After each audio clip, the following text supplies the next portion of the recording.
पूछते हैं, गुरु के पास गए, गुरुदेव बताओ कलावती के शरीर का मात्र स्पर्श करने पर इन चारों की गति ऐसी कैसे हो गई? गुरुजी ने कहा यह कलावती के मंत्र का प्रभाव है। जिस भगवान की भक्ति कलावती करती है उसका मंत्र जो जपती है वो रोमावली में समाया हुआ था, वही रोमावली ने इनके शरीर को आग लगा दी है। वही रोमावली ने इनके शरीर को आग लगा दी है। भजन में क्या दम होता है। कई लोग कहते हैं महाराज आप 3-3 घंटा वेट कर कथा वाजते रहे तो कथा में है क्या? कई लोग कहते हैं मंदिर में जाकर लोटा भर के पानी चढ़ाने से मिलता क्या है? कई लोग कहते हैं भगवान का भजन करने से क्या मिलता है? कभी मौका मिले जिंदगी में, गाड़ी ड्राइव कर रहे हो, गाड़ी चला रहे हो, बहुत भयंकर एक्सीडेंट हो गया, गाड़ी चकनाचूर हो गई और तुम बच के निकल गए हो, समझ लेना तुम्हारी भक्ति का कोई बल होगा, नाम स्मरण होगा जो तुम्हें बचा कर लिया है। बहुत बड़ी बीमारी हो गई, बहुत बड़ा रोग हो गया, और इतने बड़े रोग में तो लोग पहले स्टेज, दूसरे स्टेज, चतुर्थ स्टेज में आकर निपट जाते हैं। उस बीमारी से भी बचकर अगर तुम भगवान की भक्ति में लगे हो, समझ लेना कि वो परमात्मा तुमको रखा हुआ है। बहुत बड़ी, कहीं कहीं कुछ हो गया, कहीं कुछ हो गया, कहीं मालूम पड़े घाटा लग गया, लाखों करोड़ों रुपए तुम्हारे चले गए, व्यापार बंद पड़ा है, कमाई हो नहीं रही, उसके बाद भी तुम 2 रोटी खा रहे हो, वो परमात्मा की कृपा है। वो उस पर साधुवत्ता दीजिएगा, उसको धन्यवाद दीजिएगा।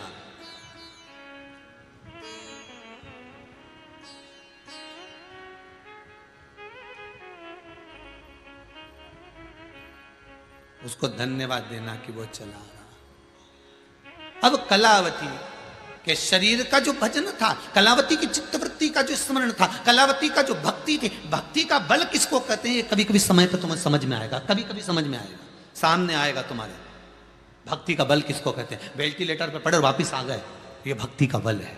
कोई घर में भजन कर रहा होगा, आईसीयू में पड़े और वापिस आ गए, ये भगवान की भक्ति। इतने बड़े कोरोना महामारी में बचकर यहां बैठे, कोरोना महामारी में बचने के बाद ये टीवी के सामने बैठकर, मोबाइल के सामने बैठकर कथा सुन रहे हो, ये उसी की कृपा है। नहीं तो तुम्हारी सोसाइटी, तुम्हारी कॉलोनी, तुम्हारी बिल्डिंग, तुम्हारे पास में भी कोरोना महामारी आ चुकी थी, तुम्हारे परिवार में भी लोगों को आ चुका था, पर बचा कर रखा है। ये भक्ति का बल है, ये शंकर का अनुमोदन है, ये शिव का स्मरण है, ये कोई दूसरा नहीं। बचाया उसने। जो दवाई तुम्हें दी गई वही दवाई दूसरे को दी गई, वही ऑक्सीजन तुमको दी, वही ऑक्सीजन दूसरे को दी, वही ट्रीटमेंट दूसरे को, वही ट्रीटमेंट तुम्हें मिला, उसके बाद वो चले गए और तुम बच गए। वही दवाई, वही असर, वही कुछ।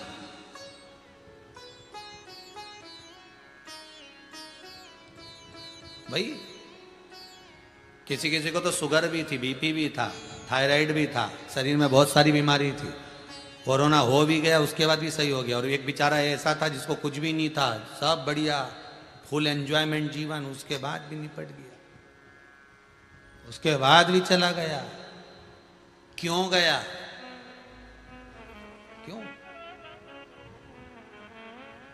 अगर भोले बाबा का सहारा न होता तो दुनिया में कोई हमारा न होता। कौन होता तुम्हारा? स्पर्श किया कलावती का और जलकर। तुम्हारे भजन में वो बल होता है। कई लोग कहते हैं हमने 1 शिव पुराण सुनी, कोई कहता हमने 10 शिव पुराण सुनी, कोई कहता है जब भी शिव महापुराण की कथा आती गुरुजी की हम सुनते हैं। गुरुजी उसका फल क्या है? मालूम पड़ेगा आपको फल क्या है उसका। 50 बार भी शिव पुराण आए और तुमको मौका मिल जाए तो टीवी चालू करके बैठ जाना। 50 बार भी आए और घर के लोग के बोर नहीं होती हो तो कहना भोजन कर करके कोई बोर होता है? उधर की तृप्ति भोजन से है, आत्मा की तृप्ति शिव महापुराण की कथा से, भजन से। हम बोर नहीं होते। शंकर की कथा रोज नहीं मिलती है, प्रतिदिन सुनो तो ऐसा लगता है ये तो सुना ही नहीं था हमने, ये तो अभी आ गया, हमने तो ये सुना ही नहीं, तो इतनी बार कथा सुनी, हमें तो ये सुनने को ही नहीं मिला। हमने तो विश्वास जागृत करती है भगवान के प्रति शिव महापुराण की कथा। विश्वास जगाएगी कि शंकर को हृदय में कैसे पैदा करना, प्रकट करना। शिव को प्रकट करने का विश्वास शिव पुराण की कथा ही दे सकती है। कौन देगा?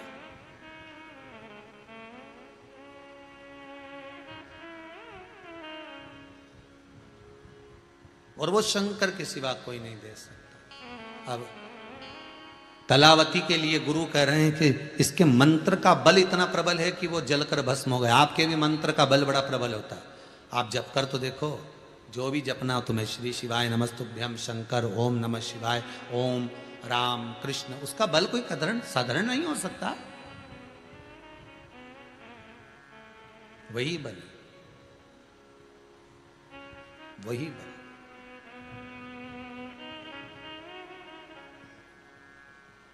कल की बात है, शायद 6:30 बजे शाम को कोई एक माता, कोई भाई आए थे और कह रहे थे ये पूरे फेस पर, आधे पर लकवा लग गया था। अब ये फेस काम नहीं करता था, बोल नहीं पाते थे, पर बाबा ने कृपा करी है। एक बार पहले आए थे तब बहुत आनंद रहा, दूसरी बार अब आए हैं तो वाणी तो थोड़ी निकली है। विश्वास कर कर आयो, भरोसा कर कर शंकर के दरवाजे जाओ। एक दिया भी लगाओ ना तो विश्वास कर कर लगाना, ये मत सोचना कि गुरुजी ने बोला है तो अपन को लगाना है। अभी नवरात्रि चालू हुए हैं आज से, फूल भी चढ़ाओ तो ये मत कहना कि गुरुजी ने, नहीं, बस विश्वास रखकर, हाँ गुरुजी की बात पर मुझे भरोसा है, विश्वास है और दृढ़ हूं मैं इस बात पर, भरोसा है कि शंकर मेरे कार्य को साधेगा, मेरे कार्य को संभालेगा। विश्वास, और विश्वास रखोगे तो शिव औघड़ी की कृपा में कलावती के मुख का भजन स्मरण 4 मन में गलत सोचने वाले को भी नष्ट कर दिया। पुण्य होगा तुम्हारा तो तुम पुण्य वाले के साथ में लग पाओगे, पुण्य नहीं होगा तो पुण्य वाले से विच्छिन्न हो जाओगे, चले जाओगे। समय आगे जो कथा आई है, बड़ी सुंदर चरित्र कहा। भगवान शिव ओघड़दानी, त्रिकालदर्शी, कैलाशी, अविनाशी के नेत्र बिंदु से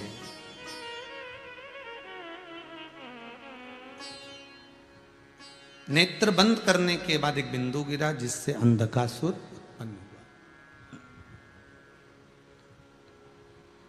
वो अंधकासुर शिव जी के पास में, पार्वती जी उसको गोदी में लेकर आई, ये आपका पुत्र है, आपका बालक है। शंकर भगवान बोले मेरा बालक नहीं।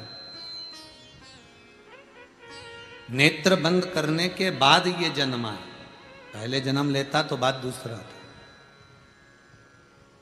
पर नेत्र बंद करने के बाद ये प्रकट है, ये मेरा पुत्र नहीं, इसको फेंक दे समुद्र के अंदर। पार्वती जी कहती मैं अपने पुत्र को कैसे फेंक सकती हूँ, ये मेरा पुत्र है, ये मेरा बेटा है, ये मेरा बालक है, मेरा पुत्र है ये।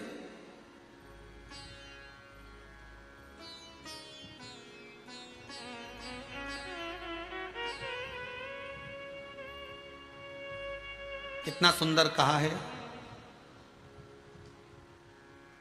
शंकर भगवान को बेलपत्र चढ़ी हुई वापिस चढ़ सकती है, पर किसी भी देवता पर कोई फूल पुष्प आपने चढ़ाया, कोई पुष्प आपने चढ़ाया, ठंड का समय है या बारिश का समय है, पुष्प जो चढ़ाया हो सकता है कि मुरझाया नहीं हो। होता है ना ऐसा कभी कभी कि पुष्प मुरझाया नहीं हो, या उसमें ताजगी हो, सुंदर दिख रहा हो, बहुत अच्छा हो। और वो पुष्प चढ़ा हुआ तुमने अगर एक बार उठा लिया, उतर गया, उतरने के बाद फूल कितना भी सुंदर हो, फूल कितना भी ताजा दिखे, पर वो देवता को समर्पित नहीं हो सकता। भले उसमें सुंदरता है। ठंड के दिनों में कई फूल ऐसे भी रहते हैं, भगवान के सामने आपने एक बार चढ़ा दिया, चढ़ाने के बाद वो रखे रहते हैं तो ऐसा लगता है कि बिल्कुल ताजे से दिख रहा है। तो कई माताओं की आदत रहती है उन्हीं फूल से वापिस श्रृंगार कर देती है, या उन पुष्प की रंगोली बनाकर भगवान के सामने डाल देती है, पर वो गलत है, वो गलत है।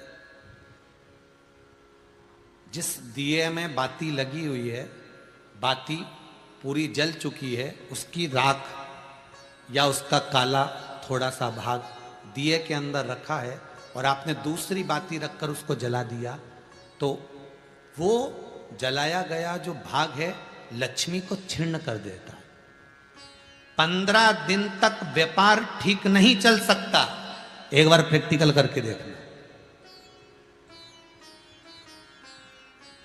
दिए के अंदर अगर कोई बाती जल गई, जलने के बाद ठंडी हो गई, ठंडी होकर उसमें राख पड़ी हुई है, या उसके अंदर कोई काला सा आप गोल बत्ती लगाते तो काला का एक भाग काला काला सा जला हुआ उसके अंदर रह जाता है। कई लोगों की आदत रहती है कि अब शाम का टाइम तो है, उसको कौन हटाए, उसी में अपन दूसरी बत्ती रख दो, जला दो, उसी में रखकर दूसरी बत्ती जला दो।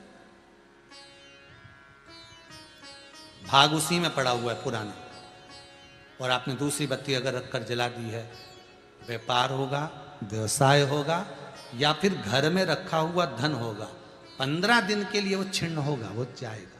पैसा टिकने वाला नहीं 15 दिन तक, चाहे कुछ भी कर लो, ठीक नहीं चल सकता व्यापार। तुम कितना भी दम लगा लो। कई लोग कहते भी होंगे कि हमारी दुकान तो 8 दिन तो अच्छी चलती, 8 दिन के बाद नए क्या हो जाता है, 15 दिन अच्छी चलती, 15 दिन के बाद ना जाने क्या हो जाता है। तो उसमें गलती ढूंढो कि हम गलती क्या कर रहे हैं। नहीं तो व्यापार तो अच्छा चल रहा है, ग्राहक भी आ रहे हैं, सब कुछ होता है। जब 15 दिन ग्राहक आते हैं तो 15 दिन क्यों नहीं आते, 8 दिन ग्राहक आते हैं तो 8 दिन क्यों नहीं आते, उसके पीछे तुम्हारा कोई कारण होगा। फिर अपनी गलती को ढूंढो कि हमारी गलती क्या हो रही। या तो बहू है, या सास, या घर में रहने वाला कोई व्यक्ति, या घर के बच्चे दिए में दिया रखकर जला देते हैं, मतलब उस बाती को फिर रखकर जला दिया, तो अब उसको तो तुम्हें भोगना है। अब उनको नहीं मालूम कि गलती क्या हो रही, गलती अपन कर रहे हैं, गलती अपनी है।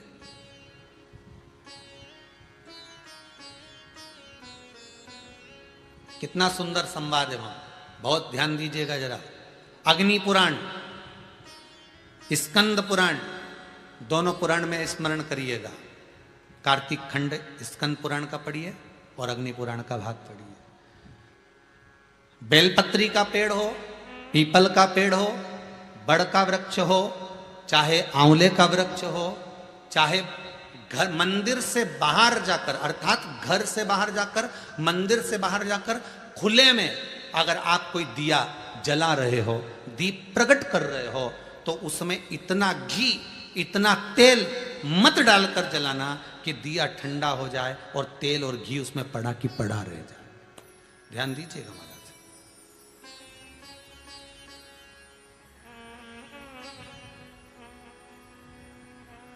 कई बार आपके साथ में भी हुआ होगा, आप दशा माता की पूजन करने गए हो, या पीपल की पूजन करने गए हो, या वृक्ष की पूजन करने गए, आंवले की पूजन करने गए, बेलपत्री का पूजन करने गए। तुमने तो दिए में घी डाल लिया ज़्यादा, बत्ती भी लगा दी तुमने, और इस भाव से लगाई कि जलेगा थोड़ी देर तक, और मालूम पड़े तुम्हारी पूजन हुई, हवा का वेग आया, दिया ठंडा हो गया और उसमें घी पड़ा रह गया, उसमें तेल पड़ा रह गया। महाराज, जिस व्यक्ति ने दिया लगाया है, जिस व्यक्ति ने दीप लगाया हुआ है, और अगर वो कुंवारी अवस्था में है तो अकेला शरीर का कष्ट भोगता है, और अगर उसकी शादी हो गई होती है तो पति और पत्नी दोनों को शरीर का कष्ट भोगना पड़ता है। कहीं कमर दुखेगी, कहीं घुटना दुखेगा, कहीं पीठ दुखेगी, आंखों में जलन होगी, कहीं ये सिर का जो गले का भाग होगा कान के पास का ये दुखना चालू हो जाएगा, ये पीछे का भाग दुखेगा। तो कई डॉक्टरों को दिखाओगे, इलाज देखो जरा, क्या सब हमें जांच कर लो, जांच में तो कुछ भी नहीं निकल रहा, दवाई भी खाते हैं, थोड़े दिन आराम लगता है, फिर वैसे हो जाता है। कारण निकालना है तो कारण ढूंढो कि हमारे पुराण क्या करें। कारण हमने खुद उत्पन्न करा है कि किसी वृक्ष की पूजन करी, उसमें तेल घी की मात्रा इतनी बढ़ा दी कि हम तो जब तक बैठे दिया जल रहा था, उठ के गए, हवा लगी, दिया ठंडा हो गया, और उसमें जितने समय तक वो घी और तेल पड़ा हुआ है, 15 मिनट, 10 मिनट, 25 मिनट, 50 मिनट, 1 दिन, 2 दिन, 4 दिन, तो वो बार बार पलट पलट कर वो स्वास्थ्य को खराब करेगा ही, चाहे कुछ भी कर लो, कितनी भी जांच करो, कितनी भी जांच कराओ। फिर तुम अपने हॉस्पिटल में जाओ, जांच कराओ, लिख दी हमने तो कि इसकी जांच कराओ, ने उसकी जांच कराओ, पर उसको गलती ढूंढो कि अपन क्या गलती कर रहे हैं, गलती किस जगह पर हो रही। आप आए नहीं और सुबह हो गई, मेरी पूजा की थाली धरी की धरी, क्यों नहीं आए? किस लिए? इसलिए नियम है, मंदिर के अंदर जो दिया लगता है वो भरा हुआ लगता है। कैसा लगता है? भरा हुआ लगाइए, क्योंकि उसमें हवा नहीं लगेगी, वो पूरा जलेगा। जितनी देर तक जलेगा उतनी देर तक सुख समृद्धि शांति देता है। बाहर जो दिया लगाया जाता है, बत्ती को केवल भिंगो कर रखिए, या आप जितनी देर परिक्रमा कर रहे हैं, पूजन कर रहे हैं, उतनी देर घी की कटोरी साथ लेकर जाओ, उतना सा घी डाल दो जितनी जरूरत पड़े। पर तुम तो इतने समझदार कि पहले से घर में से दिया भर के चलो। तुम तो इतने समझदार कि घर से दिया भर के चलो, नहीं कटोरी में कौन ले जाए? सास के काय को ले जा रही है कटोरी में भर के, रहने दे, दिया भर ले एक बार का, लगा देंगे, लग देंगे, चलेगा जब तक चलेगा। अपन आ भी जाएंगे तो चलते रहेगा। जलते क्या रहेगा? हवा का वेग आएगा, बुझा देगा, ठंडा कर देगा। ठंडा कराओ, घी पड़ा रहेगा, तुम्हें कष्ट प्रदान करेगा।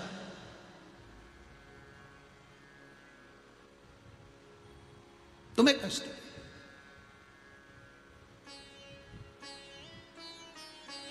तुम्हें रोग प्रदान करेगा, दुख।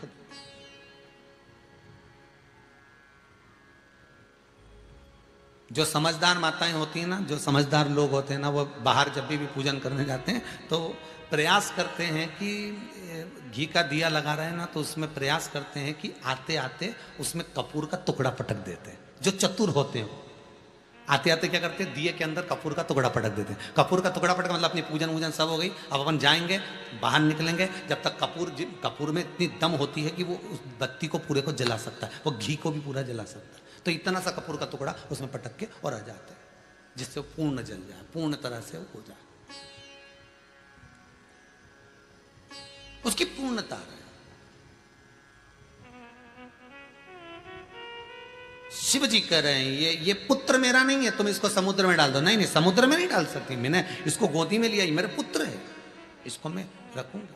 शंकर भगवान ने समझाया, पार्वती नहीं मानी, बहुत समझाया, नहीं मानी। आखिरी में पार्वती ने समुद्र में फेंक दिया, हिरण्याक्ष ने उसको झेल लिया, पालन करा, उसका नाम अंधकासुर। हिरण्याक्ष को वराह भगवान ने मार दिया, अकेला पड़ गया। तब करा साधना करी अंधकासुर ने, ब्रह्मा जी से वर मांगा कि मुझे वर दीजिए कि मेरे प्राण न छूटे। ब्रह्मा जी ने कहा ऐसा हो नहीं सकता कि प्राण न छूटे, जन्मे हो तो मरना तो पड़ेगा, संसार की रीत है, आए हो तो जाओगे, बस इतना है कि जितनी जिंदगी को अच्छे से जी सकते हो जी लो, मरना तो है, आया हो तो जाना ही पड़ेगा। अपने जीवन को खुश होकर जी लो, अपने जीवन।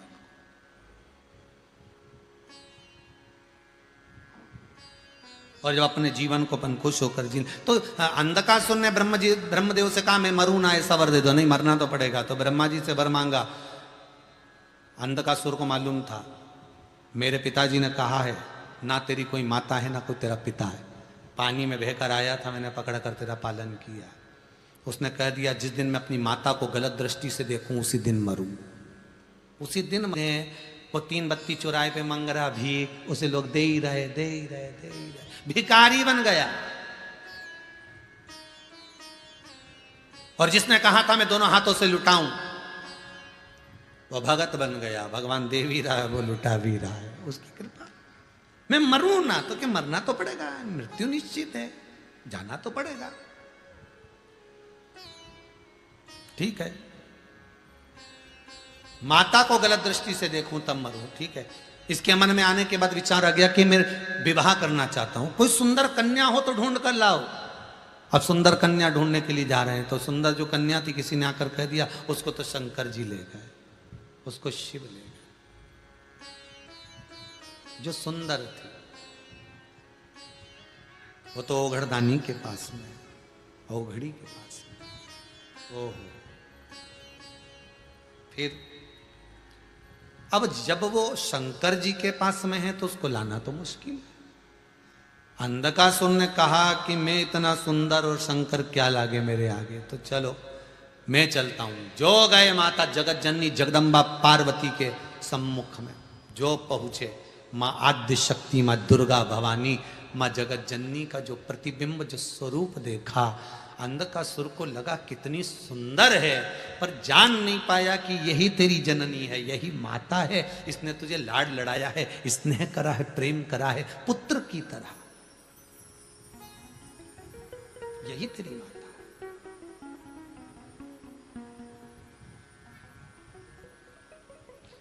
यही तेरी क्रोध आवाज लगाकर बोला, अरे ओ सुंदरी, मैं तुम्हें अपना बनाना चाहता हूं। माता को क्रोध आ गया, पर कर कुछ नहीं सकती, रोती है मां जब गुस्से में आती है तो रोती है, इससे ज्यादा कुछ नहीं, केवल रोती।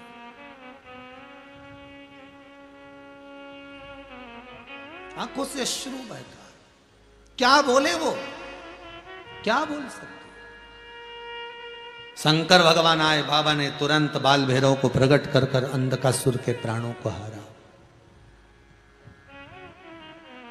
बाल भैरव ने आकर प्राणों को हर लिया अंधकासुर। मां नहीं चाहती थी कि ये मरे, क्योंकि पुत्र जैसा रखा है, पर गलत विचार, गलत सोच, गलत दृष्टि जब आती है व्यक्ति के भीतर, जब व्यक्ति की चित्त वृत्ति में गलत चीज भरा जाती है, तो उसका नष्ट होना निश्चित है। एक बात सही कही लोगों ने कि अपने हाथ से अपने पांव पर कुल्हाड़ी मारना, ये सत्य है।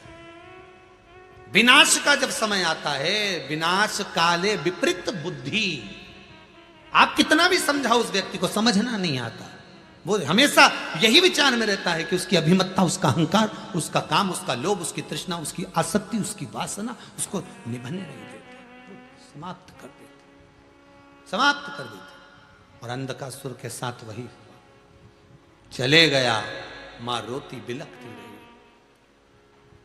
हमारे भीतर भी यह विचार ना आए, बहुत बहुत ध्यान दीजिएगा, अहंकार, काम, लोभ, आसक्ति, तृष्णा, वासना, ये सब सम्मुख में ना आ जाए, इसका ध्यान रखिए। शिव की शरणागति ले लो। इसलिए शंकर की कथा बार बार कहती है, तुम अपना कुछ दो, तो अपना क्या है, केवल अहंकार अपना है। अहंकार शंकर को दे दो, शंकर तुम्हें अपना बना लेगा, फिर उसको कुछ भी नहीं चाहिए, फिर वो शिव अपना बनाएगा। ऐसा मेरा कालों का काल महाकाल है। बड़े भाव से अपन शिव महापुराण की कथा श्रवण कर रहे हैं। श्री रामेश्वर लाल श्रीमती सोवन देवी जी बांगड़ सिडनी ऑस्ट्रेलिया में रहकर सुंदर शिव महापुराण की कथा करवा रहे हैं। भाव भक्ति से बहुत बहुत साधुवादता देते हैं और आनंद के साथ आज की कथा को विराम की ओर लेते हैं। फिर आनंद से 2 दिन की कथा हो रही है। 2 बजे से 5 बजे तक इस कथा का लाभ लेकर अपने जीवन को सार्थक बनाओ। शंकर को इस दिल में, हृदय में बिठाओ, जिससे आपका जीवन सार्थक हो। भाव से कथा को आज विराम की ओर बड़े आनंद में। आज 5वें दिन की कथा, कौन से दिन की है? 5वें दिन की विराम है। कल 6ठा दिन, परसों 7वां दिन। भाव भक्ति से श्रवण करें। नवरात्रे आज से प्रारंभ हो गए हैं, गुप्त नवरात्रे।